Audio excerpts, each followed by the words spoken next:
مغربی بنگال اور جزائر انڈمان کے درمیان خلیج بنگال کا وسیع و عریض اور طوفانی سمندر حائل تھا۔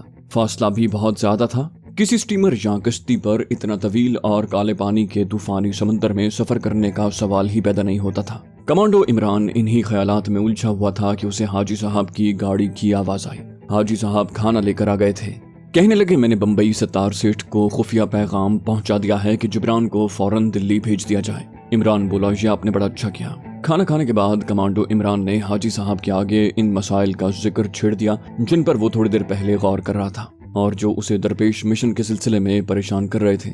اس نے حاجی صاحب سے کہا، انڈمان کے جزیرے ہمارے لیے اجنبی ہیں۔ پہلی بات تو یہ ہے کہ وہاں پہنچنے کے لیے ہمارے پاس ضروری کاغذات وغیرہ کا ہونا ضروری ہے، ورنہ ہم بندرگاہ پر ہی پکڑے جائیں گے۔ حاجی صاحب بولے، اس کی تم فکر نہ کرو، میں نے سارا انتظام سوچ رکھا ہے۔ میرے ایک دوست کے پاس جزائر انڈمان میں جنگل کی کٹائی کا ٹھیکہ ہے، وہ ایک عرصے سے وہاں کام کر رہے ہیں۔ ان کا نام شیخ کبیر ہے۔ جنگل کی کٹائی کے موسم میں وہ انڈمان میں ہی رہتے ہیں۔ جب بارشوں کا سیزن شروع ہو جاتا ہے تو وہ واپس آ جاتے ہیں۔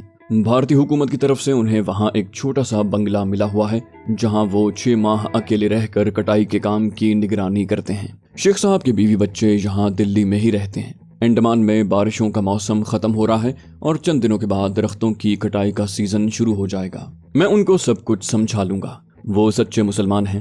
جہاد کشمیر اور پاکستان کی سلامتی کی خاطر وہ ہر کام میں پیش رہتے ہیں۔ لہٰذا تم لوگوں کو یہ فکر نہیں کرنی چاہیے کہ انڈمان میں جا کر تم کہاں رہو گے اور تمہارے کاغذات کا کیا بنے گا۔ سب انتظام ہو جائے گا۔ شیخ صاحب نے انڈمان میں اپنے پاس لائسنس والا اسلحہ بھی رکھا ہوا ہے، کیونکہ کالے پانی کے جنگل بڑے خطرناک ہیں اور وہاں بڑے بڑے خونخوار درندے رہتے ہیں جو ایک بار آدمی پر حملہ کر دیں تو یا خود مر جاتے ہیں اور یا آدمی کو مار ڈالتے ہیں۔ تمہیں وہاں اسلحے وغیرہ کی جو ضرورت پڑے گی، شیخ صاحب اس کا انتظام بھی کر دیں گے۔ شیخ صاحب اپنی جماعت کے ہی آدمی ہیں، وہ ہر ممکن طریقے سے تمہاری مدد کریں گے۔ کمانڈو عمران نے پوچھا، میں نے سنا ہے کہ انڈمان میں داخل ہونے کے لیے بھارتی باشندوں کو بھی خاص اجازت نامے کی ضرورت ہوتی ہے۔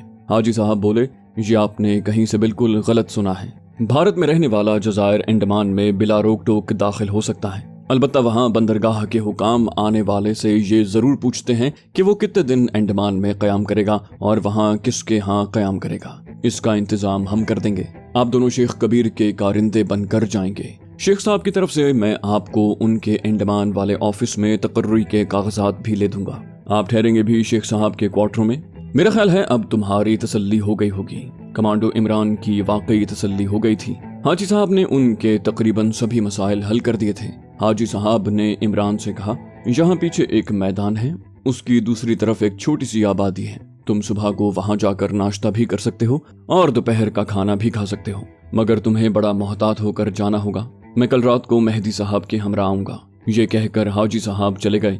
اگلے روز رات کو وہ مہدی صاحب کو ساتھ لے کر آئے۔ مہدی صاحب کہنے لگے، انڈمان میں مہاشکتی نام کی یہ ایٹمی آرسنل فیکٹری سب سے بڑے جزیرے کے جنوب میں ایک جنگل میں واقع ہے۔ یہ مقام چاروں طرف سے چھوٹی چھوٹی پہاڑیوں میں گھرا ہوا ہے۔ وہاں پہنچنے کے لیے ایک تیز رفتار ندی کو بھی عبور کرنا پڑتا ہے۔ اس کے علاوہ پہاڑی پگڈنڈیاں بڑی دشوار گزار ہیں۔ فیکٹری کو آباد علاقے سے ملانے والی صرف ایک ہی سڑک ہے جس پر سے کسی شہری کو گزرنے کی اجازت نہیں، اس لیے تم لوگوں کو پہاڑی راستوں سے جانا ہوگا۔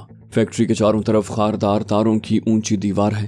رات کے وقت خاردار تاروں میں برقی رو چھوڑ دی جاتی ہے۔ آپ لوگوں کو ان باتوں کا خیال رکھنا پڑے گا اور سیکیورٹی کے ان انتظامات کو مد نظر رکھتے ہوئے اپنا منصوبہ تیار کرنا ہوگا۔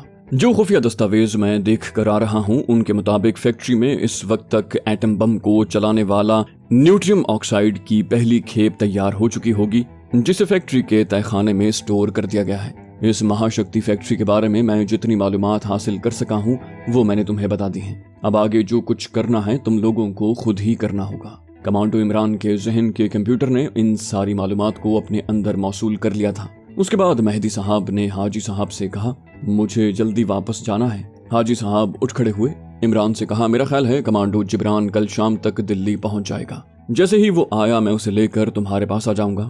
اسی دوران میں شیخ کبیر سے مل کر ان سے بھی ساری بات کر لوں گا اور تمہاری تقرری کے کاغذات بھی تیار کروا کر لیتا آؤں گا۔ اپنے مشن پر روانہ ہونے سے پہلے میں شیخ صاحب سے تمہاری ملاقات بھی کروا دوں گا جو بہت ضروری ہے۔ حاجی صاحب مہدی صاحب کو لے کر چلے گئے۔ عمران ایک بار پھر اپنے مشن کے بارے میں غور و فکر میں کھو گیا۔